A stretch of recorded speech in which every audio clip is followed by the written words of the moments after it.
आज की क्लास में एलिमेंट्री प्रॉपर्टीज ऑफ ग्रुप इस टॉपिक को हम कवर करेंगे। लास्ट क्लास में हमने डिफिनीशन ऑफ ग्रुप देखा था। ग्रुप डेफिनेशन हमने देखा था कि ग्रुप एक नॉन एम्प्टी सेट है जी, उसके ऊपर एक बाइनरी ऑपरेशन है और उस बाइनरी ऑपरेशन के रिस्पेक्ट में तीन properties associativity, existence of identity and existence of inverse, ये तीन प्रॉपर्टी सेटिस्फाई होती है तो वो non empty set binary operation respect में ग्रुप फॉर्म करता है। ये हमने लास्ट क्लास में लास्ट डिस्कशन में हमने इन चीजों को देखा था। ग्रुप जो है बहुत ही fascinating, mathematics itself is a very fascinating subject. ऐसा सब्जेक्ट है जिसमें सारी चीजें इमेजिन ही की जाती हैं। सेट में हमने नॉन एम्प्टी इमेजिन किया, उसके ऊपर ऑपरेशन भी हमने इमेजिन किया और उसके ऊपर हमने चार प्रॉपर्टी सेटिस्फाई की, उसके ऊपर हमने फिर मतलब बिल्डिंग पे बिल्डिंग बनाए जा रहे हैं। तो बहुत ही फैसिनेटिंग है। सिर्फ इतना ही फैसिनेटिंग है, इतना ही नहीं है कि सिर्फ हमने सिर्फ डिजाइन कर लिया, इसका एप्लीकेशन भी बहुत ज़्यादा है। एप्लीकेशन के ऊपर तो फिलहाल हम नहीं आएंगे, अभी हम इनके प्रॉपर्टीज के ऊपर आते हैं। ये जो ग्रुप है इसकी क्या खास एलिमेंट्री प्रॉपर्टीज हैं। तो हम सपोज करते हैं let ji be a group.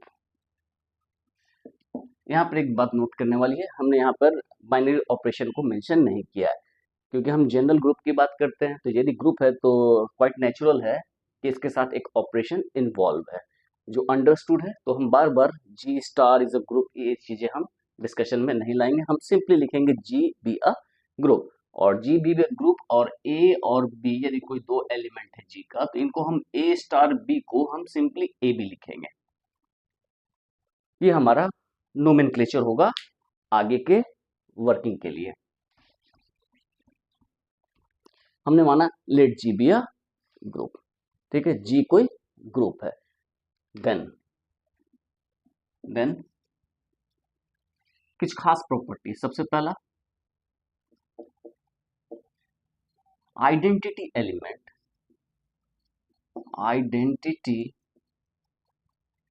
Element in G is unique. यहाँ यूनिक, यूनिक का मतलब क्या होगा? यूनिक कहने का मतलब क्या, मतलब एक ही है। जैसे कि सन इज यूनिक, सन तो वैसे यूनिक नहीं है लेकिन अर्थ के लिए सन यूनिक है। तो यूनिक क्या होता है? लिखा identity element in G is unique. Unique का मतलब क्या हुआ और हम इसे कैसे शो करेंगे कि कोई चीज यूनिक है? यूनिक शो करने के लिए सबसे सिंपल तरीका है कि मान लीजिए कि कोई पर्टिकुलर ऑब्जेक्ट है, उसे हमें शो करना है कि ये यूनिक है। यूनिक है इसे शो करने के लिए हम सपोज करते हैं कि ऐसा ऐसा दो ऑब्जेक्ट है, एक और दो। ये दो डिफरेंट ऑब्जेक्ट्स हैं x1 एंड x2, जो कि ये ऑब्जेक्ट की प्रॉपर्टीज को सेटिस्फाई करते हैं। मतलब जो ऑब्जेक्ट ये है उसकी दो कॉपीज है, x1 एंड x2। ये दो कॉपीज है। अब ये ऑब्जेक्ट यूनिक होगा उसके लिए यदि हम शो कर दे कि x1 is equal to x2 है, तो x1 is equal to x2 है, इसका मतलब हो गया कि ये जो हमने x1 x2 जो डिफरेंट माना था वो डिफरेंट ना होकर सेम ही है। और ये हमने आर्बिट्री दो माना था, यानी कि x3 हम यदि कोई दूसरा मानते हैं जो कि ये एलिमेंट की अलग कॉपी है, तो वो वापस फिर x3 x1 x3 के इक्वल हो जाएगी। इन अदर वर्ड्स ये जो हमने इसकी डिफरेंट कॉपीज मानी थी वो डिफरेंट कॉपीज ना होके वो सेम यही है। तो यूनिक कभी भी हमें शो करना होता है तो इसका हम एक ही तरीका अपनाते हैं कि x1 और x2 यदि दो अलग अलग कॉपीज हैं इस पर्टिकुलर ऑब्जेक्ट की जिसे हमें यूनिक शो करना है, तो वो दोनों अलग ना होके वो सेम ही है, वो दोनों सेम ही है। तो हम यही वे यूज करेंगे इसको प्रूफ करने के लिए कि identity element in G is unique. Proof is very simple.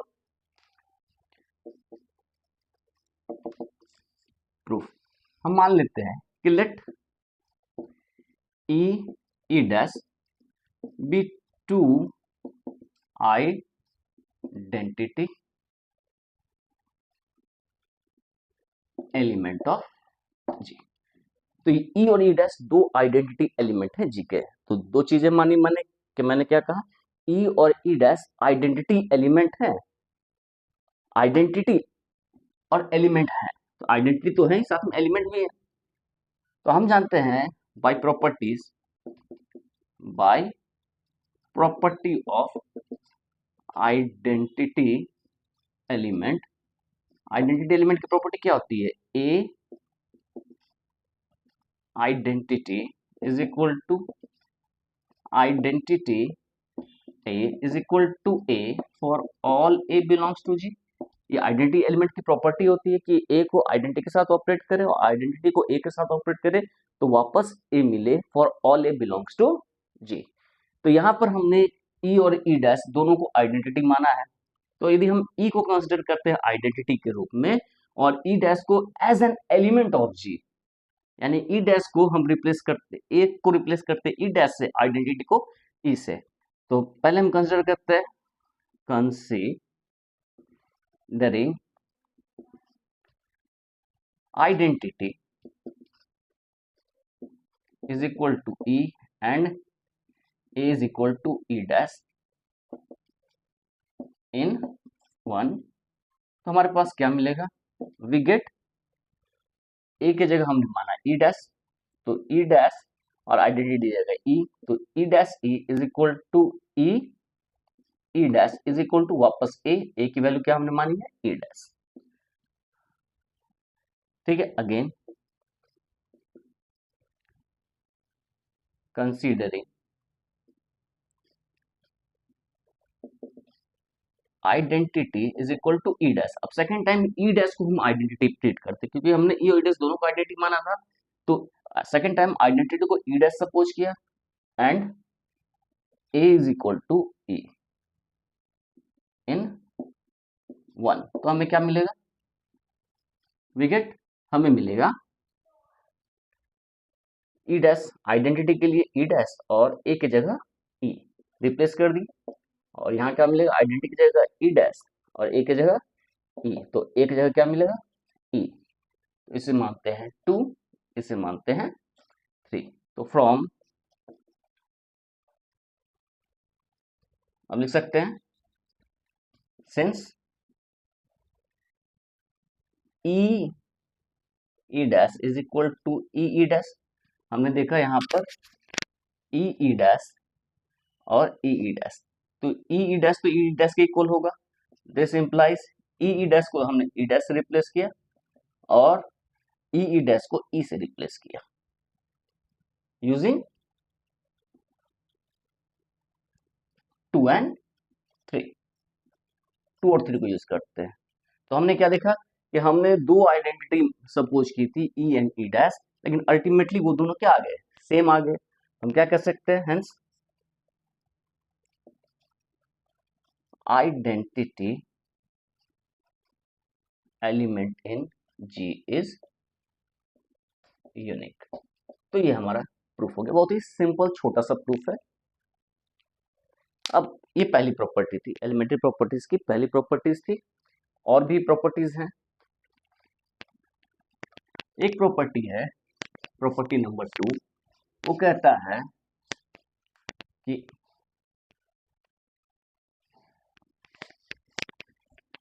Cancellation law holds, cancellation law hold. तो कैंसिलेशन लॉ होता है क्या, किसको कहते हैं कैंसिलेशन लॉ, कैंसिलेशन लॉ की मीनिंग क्या है। एलिमेंट्री प्रॉपर्टी 2 में आता है cancellation law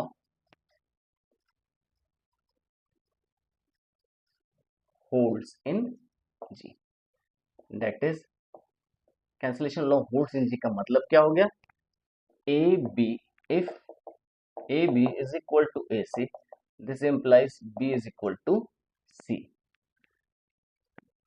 and if ba is equal to ca, this implies b is equal to c।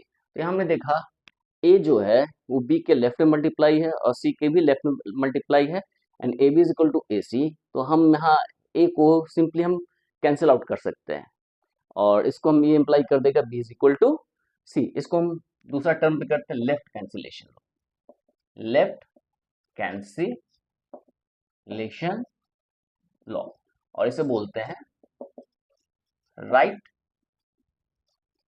Cancellation law.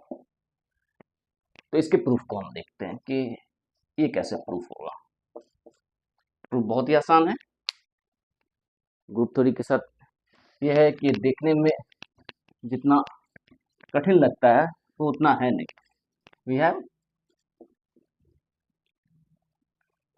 AB is equal to AC for some ABC in ji. G हमारा group है और उसमें हमें ये condition दी हुई है कि AB is equal to AC। हम अब ये क्लियर है, since A belongs to J implies A inverse belongs to J। क्यों? क्योंकि G ग्रुप है तो इसके हर एक एलिमेंट का इनवर्स एग्जिस्ट करेगा। इस क्वांटिटी को 1 मानते हैं। Pre operating 1, both sides of 1, pre-operating both sides of 1 with A inverse। हमारे पास क्या आएगा? we get A inverse AB is equal to A inverse AC, और इसे हम लिख सकते हैं A inverse A B is equal to A inverse A C। किस लिए? Using associativity. एसोसिएटिविटी इन जी में एसोसिएटिविटी यानी ए इनवर्स, ये जो ग्रुपिंग है हमने कहा था ए बी सी को हम ए बी सी यानी ग्रुपिंग बी सी और यहाँ ए बी हम अलग कर सकते हैं, तो इसके लिए हम ये लिख सकते हैं। अब हमें ये पता है ये हो गया E B is equal to E C. क्यों? Since A inverse is equal to E. हमने डिफिनीशन पढ़ा है इनवर्स एलिमेंट ए और ए को ए इनवर्स से जब ऑपरेट करेंगे, बाइनरी ऑपरेशन लेंगे इन दोनों का, तो हमारे पास जो आउटपुट आएगा वो आइडेंटिटी एलिमेंट आएगा, और this implies B is equal to c. क्यों? Since e B is equal to e a is equal to a is equal to A for all A belongs to g, क्योंकि e क्या है? Identity element है, तो ये property को satisfy करेगा। तो हमने क्या शो कर दिया कि a B is equal to A c, ये इम्प्लाई कर रहा है b is equal to c. Similarly similar ground पे हम शो कर सकते हैं similarly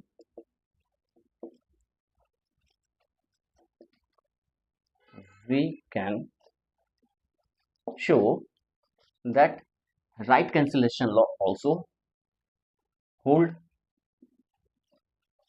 right cancellation law will hold true in G में राइट कैंसिलेशन लॉ भी होल्ड करेगा। अभी तक हमने दो एलिमेंट्री प्रॉपर्टीज देख ली, uniqueness of identity and cancellation law. एक थर्ड है कि आइडेंटिटी एलिमेंट तो यूनिक होता है, उसी तरह कोई भी एलिमेंट ए मान लेते हैं जी का, उसका जो यूनिवर्स होगा वो भी यूनिक होगा। तो uniqueness of inverse, uniqueness of inverse, uniqueness of inverse क्या कहता है? Let ji be a group and a belongs to ji. A कोई एलिमेंट है, then inverse of a is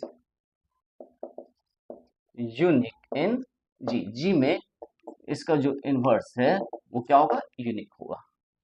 late b and b dash be two inverses of a in g. हम मान लेते हैं कि दो इनवर्स है इसका, then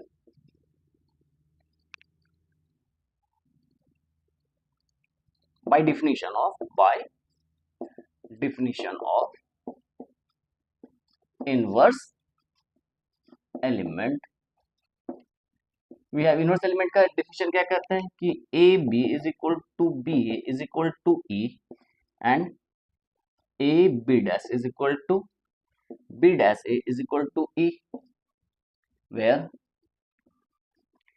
E is the identity of जी। इसको हम 1 मान लेते हैं, इसको 2 मान लेते हैं। तो 1 और 2 से बहुत आसानी से लिख सकते हैं, फ्रॉम फर्स्ट एंड सेकेंड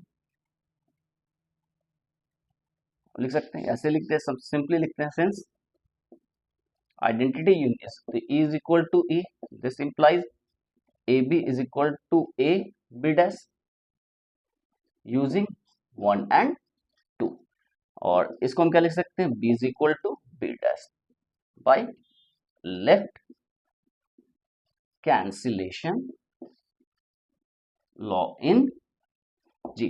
तो हमने क्या देख लिया कि hence inverse of a is unique in g. A का जो इनवर्स है वो यूनिक होगा जी में। तो ये तीसरी एलिमेंट्री प्रॉपर्टीज है। इसके बावजूद भी कुछ प्रॉपर्टीज हैं जो शो होता है, लेकिन उसे एलिमेंट्री प्रॉपर्टीज में हम जनरली रखते नहीं है। एक प्रॉपर्टी है, एज अ क्वेश्चन भी रहता है, in a group g for any a belongs to G, a inverse is equal to, ये बहुत ही आसान सा है। वी हैव, हमारे पास क्या है, G ग्रुप दिया हुआ है और A belongs to G। We have A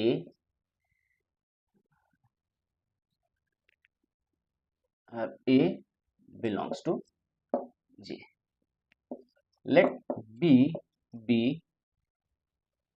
the inverse, the use कर सकते हैं क्योंकि इनवर्स एग्जिस्ट कर रहा है, यूनिक होता है। Let b be the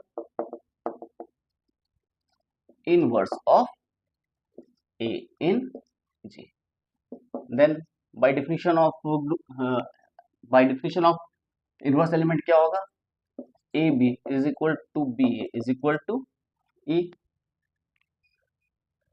that is b a is equal to a B is equal to e. This implies b inverse is equal to a. हमने देखा ए इनवर्स होने का मतलब क्या हो गया, A B is equal to b a is equal to e, मतलब b a का इनवर्स है, यानी कि a inverse is equal to b. और इसी को a B is equal to b a को b a is equal to a b लिख सकते हैं, b a is equal to a b and b is equal to a b implies is equal to e, imply करेगा B का inverse ए हो जाएगा और B का इनवर्स ए हो जाएगा। बी को हम रिप्लेस करते हैं ए इनवर्स से, b is a inverse, let b is equal to, यहां पर हम लिख सकते हैं let b is equal to A inverse, b the inverse of a in g. तो बी की जगह हम रिप्लेस करते हैं ए इनवर्स, तो ए इनवर्स का इनवर्स क्या आ गया, ए। तो ये हमारे पास एक रिजल्ट आया जो जहां तहां यूज होता रहता है। एक और इम्पोर्टेंट प्रॉपर्टी है, ये कहता है in a group g, in a group g ax is equal to b and yb is equal to c has unique solutions for x and y in g। Unique solution for x and y in g मतलब जो इस equation x और y की वो values जो इस equation को satisfy कर रही है। तो लीनियर लग रहा है देखने से, इसका इसका प्रूफ भी बहुत आसान है। ये क्या कहता है, a x is equal to b, this implies a inverse A x is equal to A inverse b. हम जानते हैं ए बी जी में, ए बी जी में बिलोंग कर रहा है, और for A B belongs to ji, A B में बिलोंग कर रहा है तो ए इनवर्स एग्जिस्ट करेगा। A inverse A x is equal to A inverse B, A inverse से प्री ऑपरेट कर रहे हैं, this implies E X is equal to A inverse B, this implies X is equal to A inverse B. तो ये जो है x is equal to A inverse B, ये value जो है वो सेटिस्फाई करेगी इस इक्वेशन को। हम सपोज करते हैं कि ए सी इज इक्वल टू बी, सी एक वैल्यू है जो कि इसको सेटिस्फाई कर रही है इस इक्वेशन को। तो हमने देखा सी की वैल्यू वापस आ जाएगी ए इनवर्स बी। इसका मतलब क्या हो गया, x इज इक्वल टू सी। तो यदि हम कोई दूसरी वैल्यू भी लेते हैं जो कि इसको सेटिस्फाई करे, वापस यही आ जाती है। इसका मतलब है कि जो सॉल्यूशन है वो क्या है, यूनिक है।